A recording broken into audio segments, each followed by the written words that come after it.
봄이 왔습니다. 하지만 그 봄이 정희의 가슴속으로 들어오기까지는 조금 더 시간이 필요했습니다. 4월의 아침은 밝았습니다. 햇살은 창문에 비스듬히 내려앉고 동네 골목에는 벚꽃이 막 피어나기 시작했지요. 하지만 창문 틈으로 들어오는 공기는 아직 서늘했습니다. 정희는 부엌 창문을 조금만 열어두었습니다. 겨우내 집안에 묵어있던 공기를 천천히 내보내려는 듯 그저 손가락 2마디만큼만 열었습니다. 59세. 누군가에게 이 숫자는 그저 숫자에 불과할지 모릅니다. 하지만 정희에게 59라는 나이는 몸 곳곳에 조용히 새겨진 흔적들과 함께 느껴지는 것이었습니다. 아침에 일어날 때면 무릎이 시큰거렸습니다.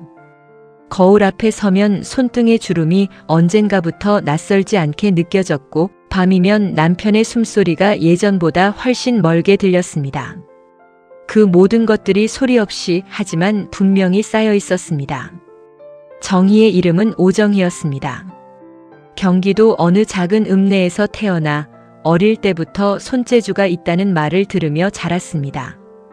학교 선생님이 미술 시간마다 칭찬을 아끼지 않았지요. 정희는 손이 예뻐. 그림이 살아있어. 그 말이 어린 정희의 마음속에 작은 꿈을 심어주었습니다. 하지만 꿈은 꿈이었습니다.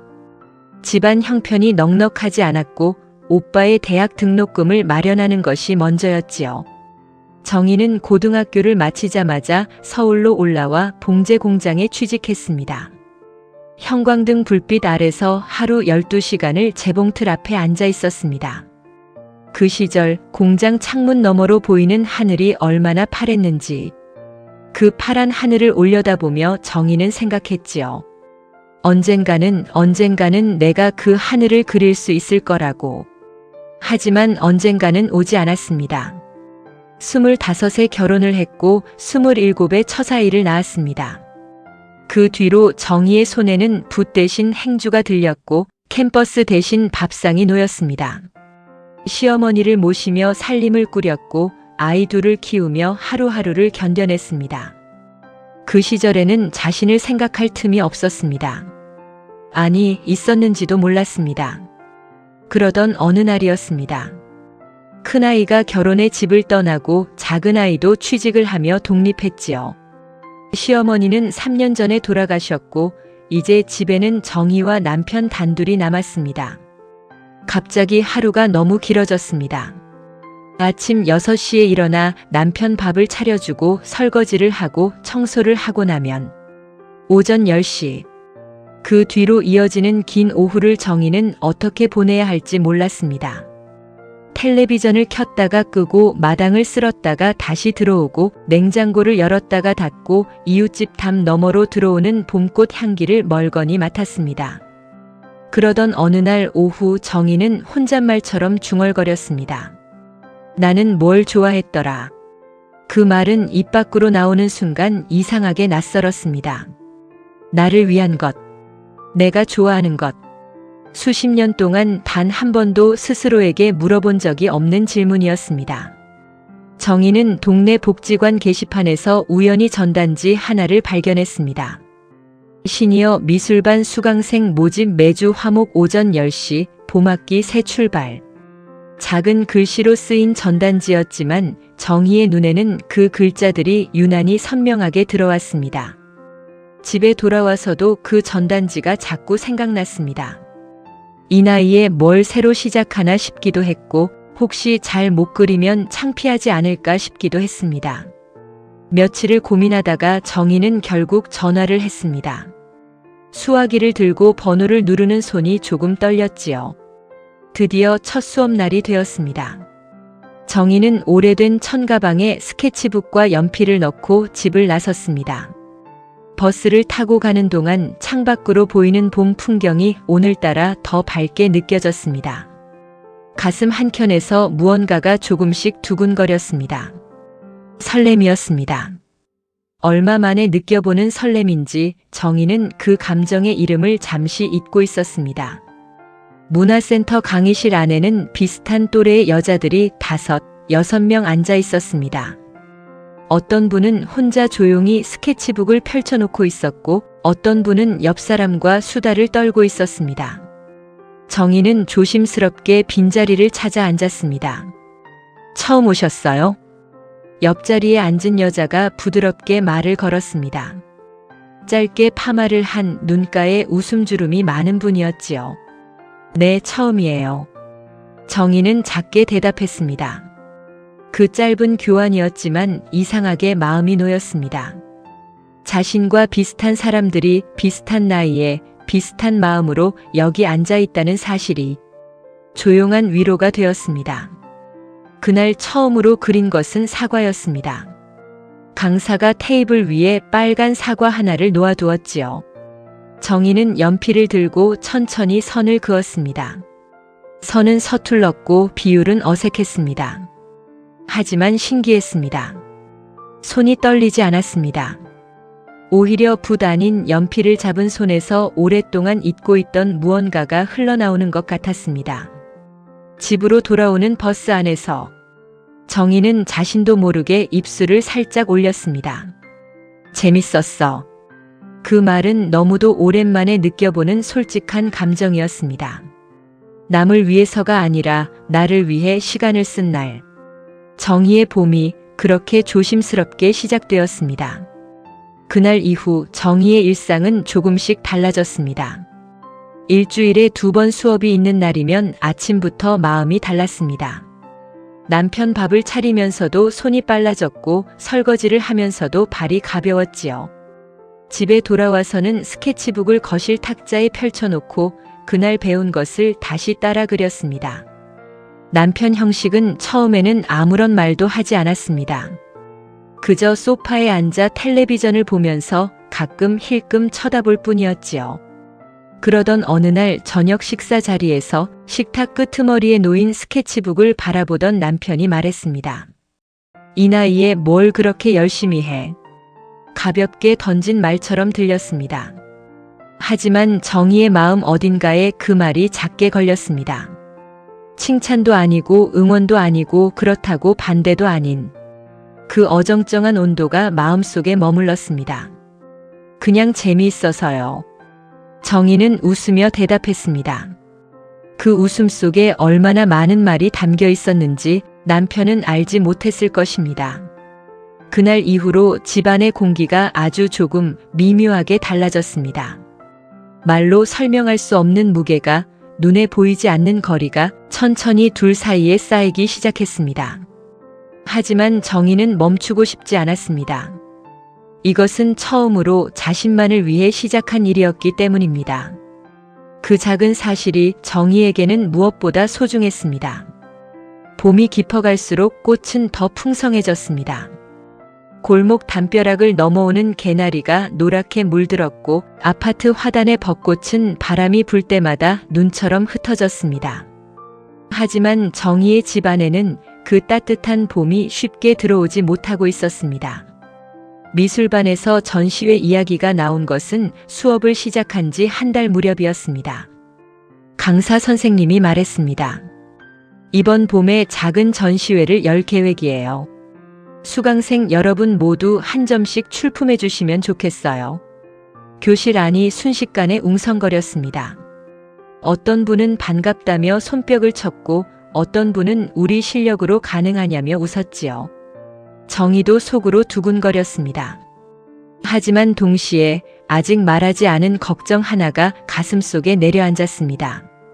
집에서 남편에게 어떻게 말해야 할까? 그날부터 정희의 그림 시간은 늘어났습니다. 전시회에 낼 작품을 구상하기 시작했고 거실 한켠에 작은 이젤을 세워두었습니다. 그 이젤이 거실에 들어오던 날 남편 형식의 시선이 달라졌습니다. 아무 말은 하지 않았습니다. 하지만 그 침묵의 온도가 평소와 달랐지요. 며칠 뒤 저녁이었습니다. 정희는 그림에 집중하다가 시간을 놓쳤습니다. 평소보다 30분쯤 저녁 준비가 늦어졌지요. 급히 냉장고를 열고 남은 반찬을 꺼내 데우며 서두르고 있는데 뒤에서 형식의 목소리가 들렸습니다. 요즘은 밥도 늦네.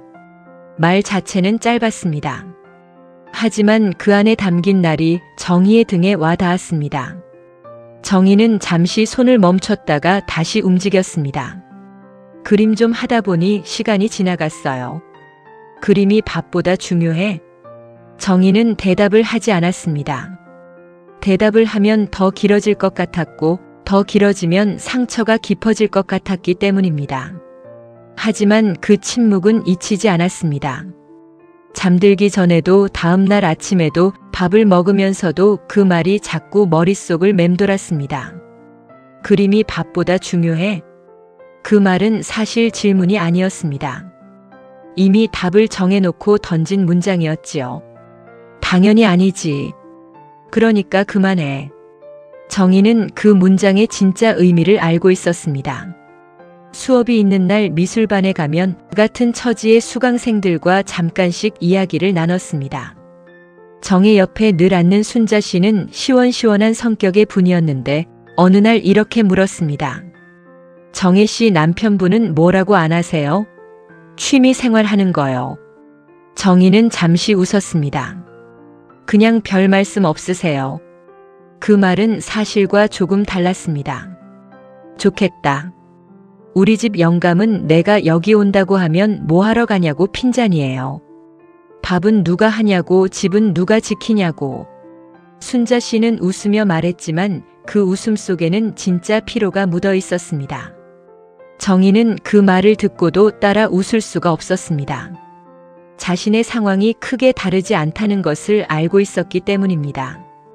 전시회 준비가 막바지에 이르렀습니다. 강사는 수강생들에게 자신만의 이야기를 담은 작품을 그려보라고 했습니다. 정희는 오랫동안 무엇을 그릴지 고민했습니다. 그리고 결국 그 시절로 돌아갔습니다. 공장 창문. 그 창문 앞에 서 있던 젊은 여자. 그리고 창밖으로 보이던 파란 하늘. 정희는 조심조심 선을 그었습니다.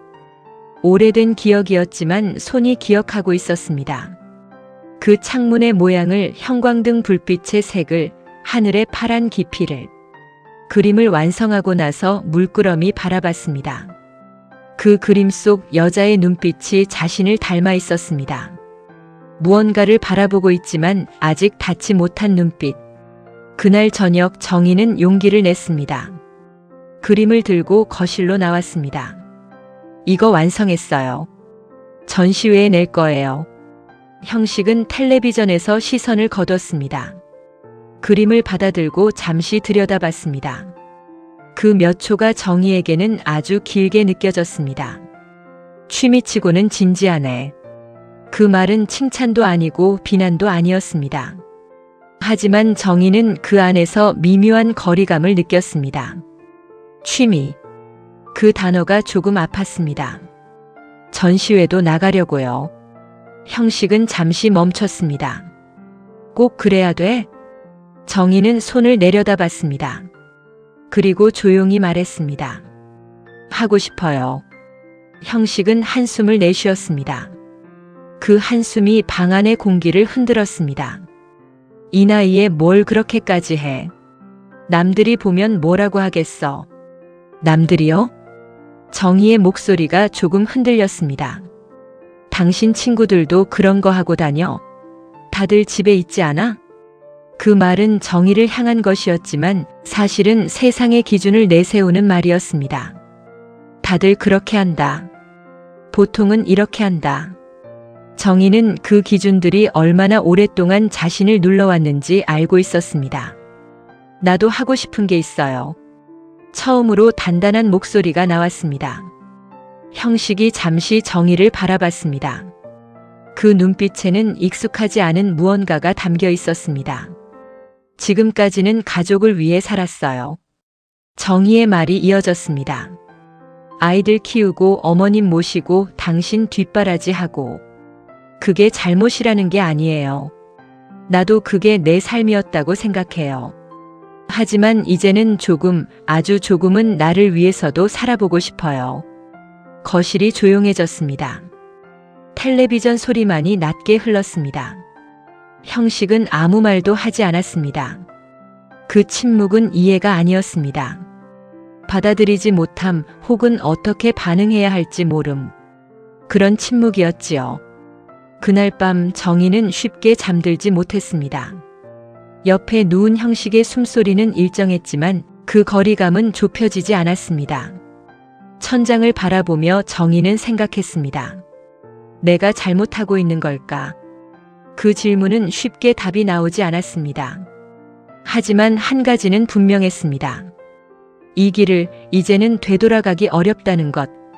다음 날 아침 정희는 평소보다 일찍 일어났습니다. 식탁을 정갈하게 차리고 국을 데우고 반찬을 꺼냈습니다. 모든 것이 평소와 같았습니다. 하지만 정희의 마음속에서는 무언가가 조금씩 변하고 있었습니다. 가방을 챙기고 현관에서 잠시 멈췄습니다. 뒤를 돌아보지 않았습니다. 문을 열고 나갔습니다. 봄 햇살이 얼굴에 닿았습니다. 발걸음은 가볍지 않았지만 멈추지는 않았습니다. 비가 내렸습니다. 4월의 비는 가늘고 조용하게 시작되었다가 어느 순간 창문을 두드리는 소리가 커졌습니다. 정희는 그 소리를 들으며 혼자 거실에 앉아 있었습니다. 그날은 수업이 없는 날이었습니다. 전시회가 일주일 앞으로 다가와 있었지요. 이젤에 기댄 그림은 완성이 되어 있었지만 정희의 마음은 완성과 거리가 멀었습니다. 형식과의 거리가 점점 멀어지고 있었습니다. 밥을 마주하고 앉아도 말이 없었고 같은 거실에 있어도 서로 다른 시간 속에 있는 것 같았습니다. 아침에 눈을 뜨면 어제와 같은 침묵이 기다리고 있었지요. 밥 먹었어? 네. 나갔다 올게. 그래. 그 이상은 이어지지 않았습니다. 수십 년을 함께 살아온 두 사람이 나눌 수 있는 말이 고작 이것뿐이라는 사실이 정희를 무겁게 짓눌렀습니다. 비가 내리던 그날 저녁이었습니다. 정희가 미술반에서 돌아왔을 때 집안은 불이 꺼져 있었습니다. 조용했습니다. 신발을 벗고 안으로 들어가는데 안방 문이 열리며 형식이 나왔습니다.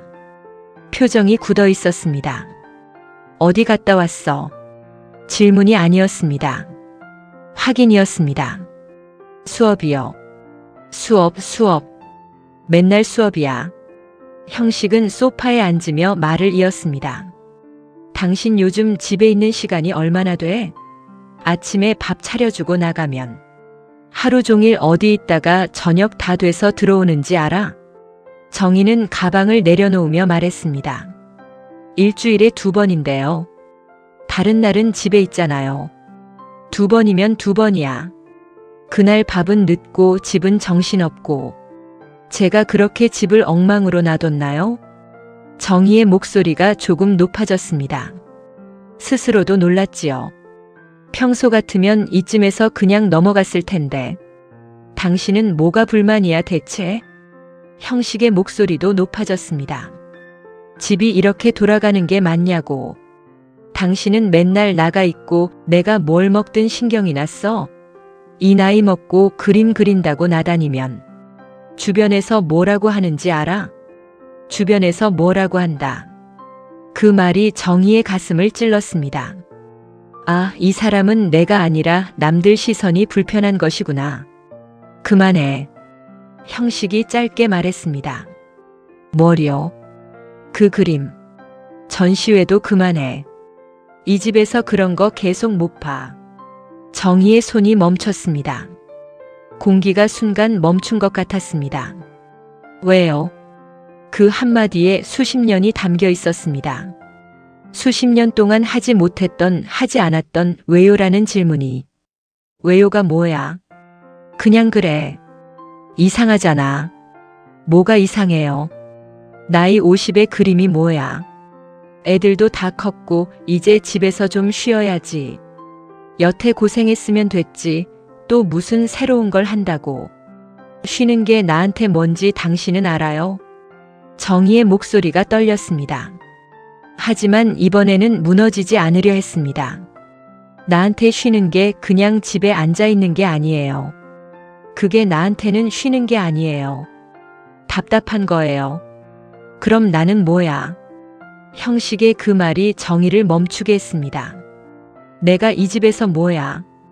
당신이 나가고 싶을 때마다 나가버리면 이 집은 내가 혼자 지키는 거야? 정희는 아무 말도 하지 못했습니다. 형식의 말 속에서 처음으로 그의 외로움을 들은 것 같았습니다. 아이들이 떠나고 시어머니가 돌아가시고 이제 집에는 둘만 남았는데 그 둘 중 하나마저 바깥을 향하고 있다고 느끼는 사람의 외로움.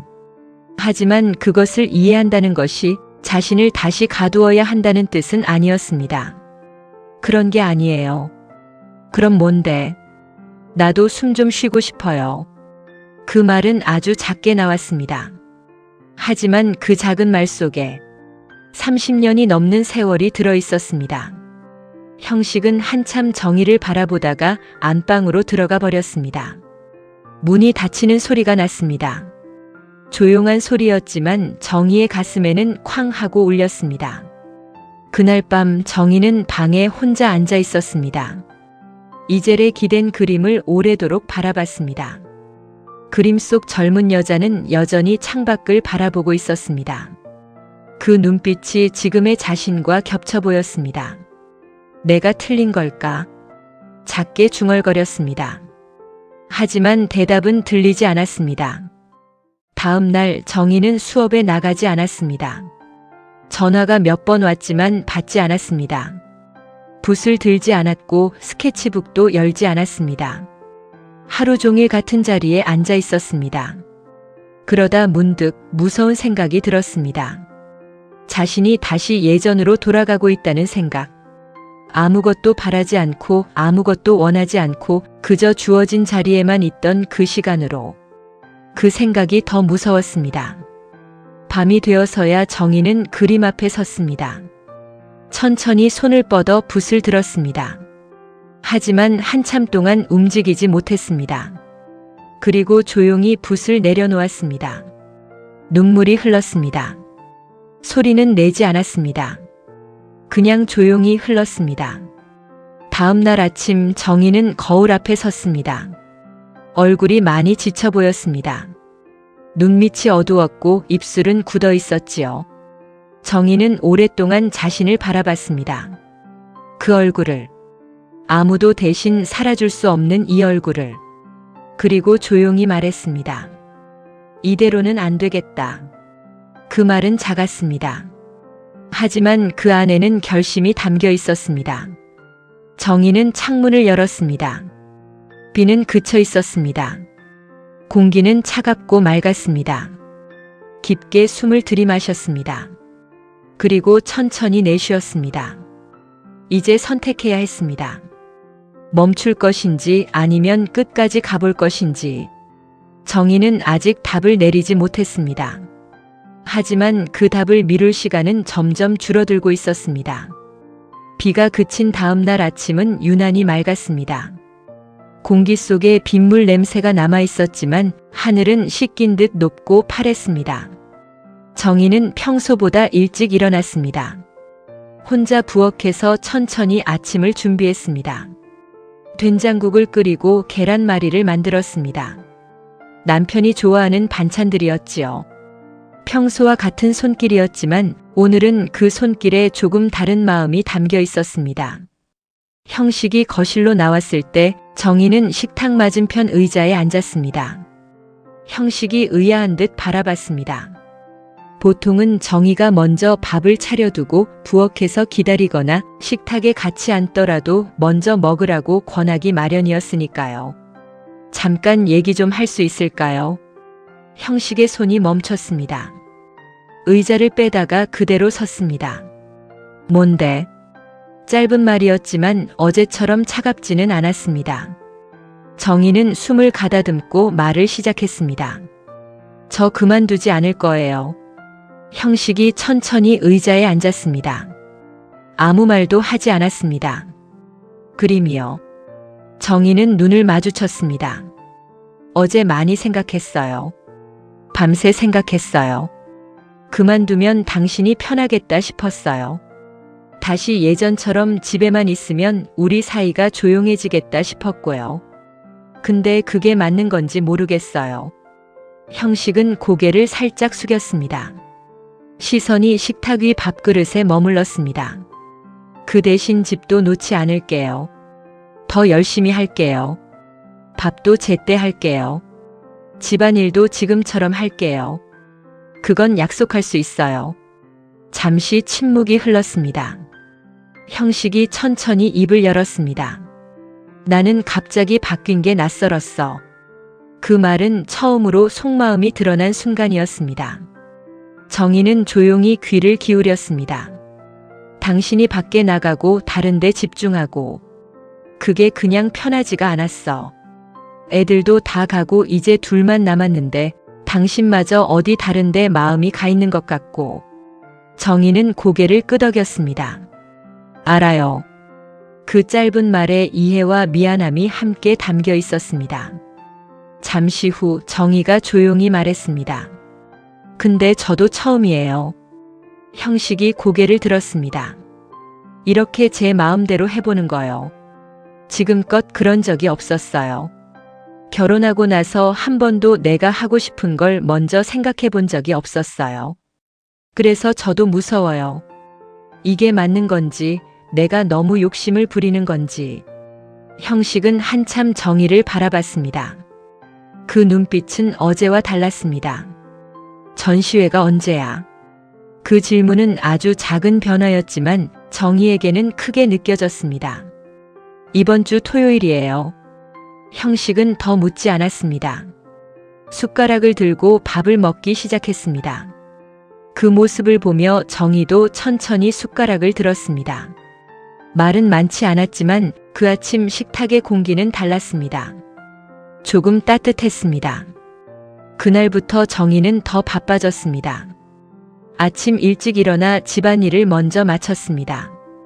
빨래를 하고 반찬을 미리 만들어두고 냉장고를 정리하고 청소를 했습니다. 그리고 남은 시간에 그림을 그렸습니다. 몸은 피곤해졌지만 마음은 오히려 단단해졌습니다. 이게 내가 할 수 있는 방식이다. 무너뜨리지 않으면서 포기하지도 않으면서 미술반에도 다시 나가기 시작했습니다. 정혜 씨 왜 안 나오셨어요? 걱정했잖아요. 순자 씨가 반갑게 맞아주었습니다. 잠깐 정리할 게 있어서요. 그 말은 짧았지만 그 안에는 많은 시간이 담겨 있었습니다. 작품의 마지막 손질에 들어갔습니다. 그림 속 여자의 얼굴에 조금 더 빛을 더했습니다. 창밖 하늘의 파란색을 더 깊게 풀었습니다. 손이 익숙하게 움직였습니다. 전시회 전날 밤 정희는 작품을 곱게 포장했습니다. 손이 조금 떨렸습니다. 하지만 멈추지 않았습니다. 잠자리에 들기 전 거실을 지나치며 형식에게 말했습니다. 내일이 전시회예요. 형식은 고개를 들었습니다. 알아.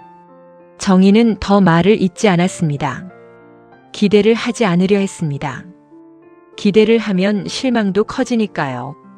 전시회 날 아침 정희는 단정하게 차려입었습니다. 베이지색 카디건에 조용한 색의 바지, 오래된 진주 귀걸이도 꺼내 달았습니다. 거울 앞에 서서 한참을 바라봤습니다. 괜찮아요. 작게 중얼거리고 집을 나섰습니다. 전시회장은 동네 복지관 로비에 마련되어 있었습니다. 작은 공간이었지만 그 안에 수강생들의 그림이 나란히 걸려 있었습니다. 각자의 이야기, 각자의 색깔, 각자의 시간이 담긴 그림들이었습니다. 정희의 그림도 한쪽 벽에 걸렸습니다. 그 앞에 서니 가슴이 조금 뛰었습니다. 사람들이 지나가며 그림을 바라봤습니다. 어떤 분은 오래 서 있었고 어떤 분은 짧게 지나쳤습니다. 누군가 그림 옆 설명 카드를 읽으며 고개를 끄덕였습니다. 그 모든 순간이 정희에게는 낯설고도 소중했습니다. 시간이 1시간쯤 흘렀을까요? 입구 쪽에서 인기척이 났습니다. 정희는 무심코 시선을 돌렸습니다. 그리고 멈췄습니다. 형식이었습니다. 정희의 숨이 잠시 멎었습니다. 형식은 천천히 전시회장 안으로 들어왔습니다. 양복을 입지 않았지만 평소보다 깔끔하게 차려입었습니다. 외투 단추를 잠그고 있었지요. 그는 주변을 한번 둘러봤습니다. 그림들을 하나씩 바라봤습니다. 그리고 정희의 그림 앞에 섰습니다. 말없이 오래. 정희는 그 모습을 멀리서 지켜봤습니다. 다가가지 못하고 그냥 서 있었습니다. 가슴이 두근거렸습니다. 잠시 후 형식이 고개를 살짝 끄덕였습니다. 아주 작은 움직임이었습니다. 하지만 분명한 움직임이었습니다. 정희의 눈이 젖었습니다. 눈물이 흐르지는 않았습니다. 하지만 눈 안에서 무언가가 출렁였습니다. 가슴 깊은 곳에서 무언가가 천천히 풀리는 느낌이 들었습니다. 30년 넘게 꽉 묶여있던 무언가가 아주 조금 느슨해지는 것 같았습니다. 정희는 천천히 한 걸음 형식 쪽으로 다가갔습니다. 왔네요. 형식이 돌아봤습니다. 잠시 정희를 바라봤습니다. 그리고 말했습니다. 응. 그 한 글자. 그 짧은 대답이 어떤 긴 말보다 정희의 마음을 채웠습니다.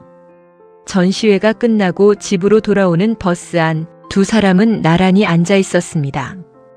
평소에는 각자 다른 방향을 보며 앉곤 했는데 오늘은 어쩐지 어깨가 조금 가까웠습니다. 형식이 먼저 말을 꺼냈습니다. 그 그림 당신 젊을 때야? 정희는 잠시 창밖을 바라봤다가 고개를 끄덕였습니다. 공장 다니던 시절이요. 그 창문이 공장 창문이었구나. 네. 알 것 같더라.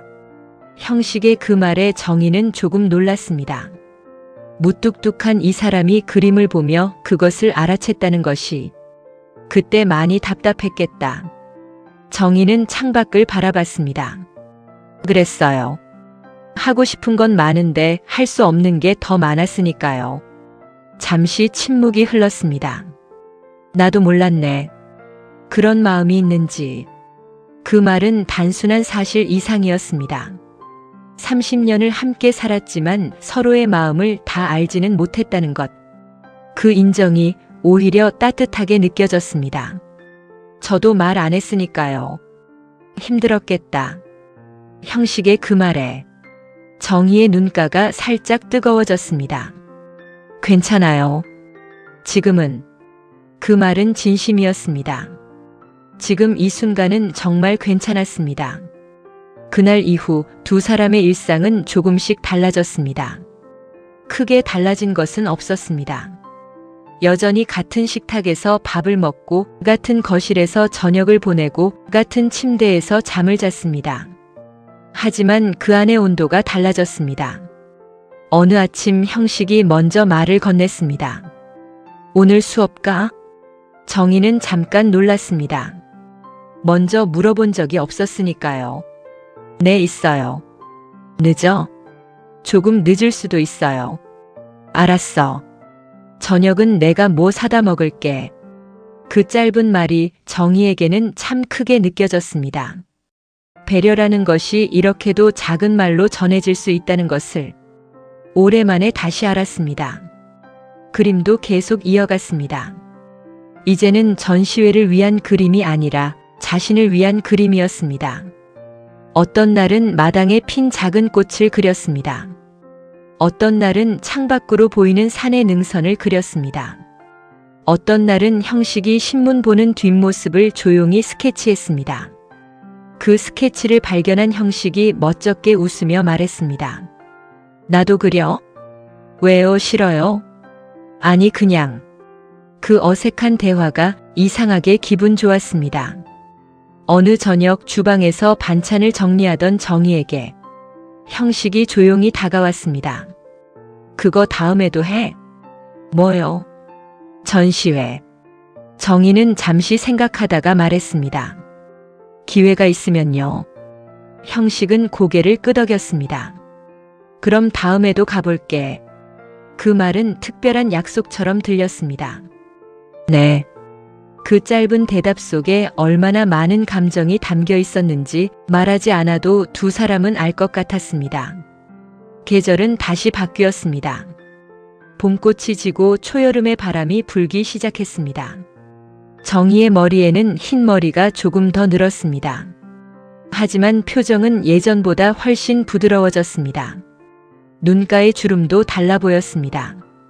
고통이 새겨진 주름이 아니라 웃음이 쌓인 주름처럼. 어느 늦은 오후, 정희는 창가에 앉아 그림을 그리고 있었습니다. 햇살이 종이 위에 부드럽게 내려앉았습니다. 붓이 천천히 움직였습니다. 거실 저편에서는 형식이 신문을 보고 있었습니다. 예전과 같은 모습이었습니다. 하지만 그 사이의 거리가 달랐습니다. 물리적인 거리가 아니라 마음의 거리가. 정희는 잠시 붓을 멈추고 고개를 들었습니다.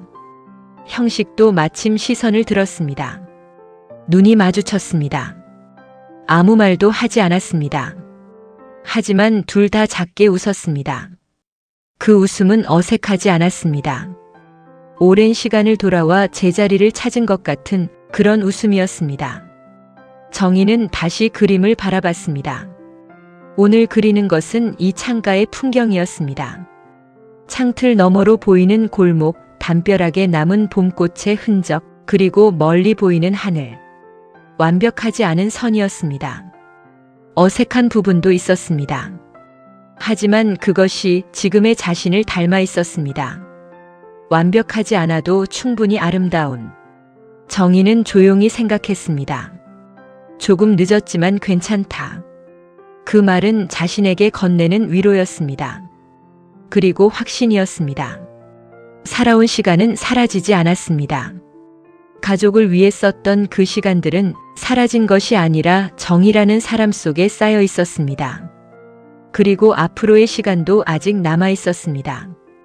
그 사이에서 자신을 다시 찾았다는 사실이 무엇보다 소중했습니다.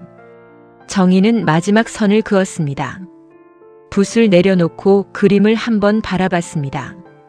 완벽하지는 않았습니다. 하지만 충분했습니다. 정희는 미소 지었습니다. 그리고 조용히 자리에서 일어났습니다. 저녁 먹어요. 부엌 쪽을 향해 말했습니다. 형식이 신문을 접으며 고개를 들었습니다. 그래. 그 짧은 대답 속에 따뜻함이 담겨 있었습니다. 두 사람은 같은 방향으로 걸어갔습니다. 속도는 조금씩 달랐지만 같은 곳을 향하고 있었습니다. 남은 시간은 이전과는 다르게 흐를 것이었습니다. 빠르지도 느리지도 않게 서로를 바라보며. 그렇게 정희의 이야기는 끝이 아니라 또 다른 시작으로 이어지고 있었습니다. 봄이 지나도 그 봄이 심어놓은 씨앗은 오래도록 자라날 것이었습니다. 붓끝에서 시작된 그 봄처럼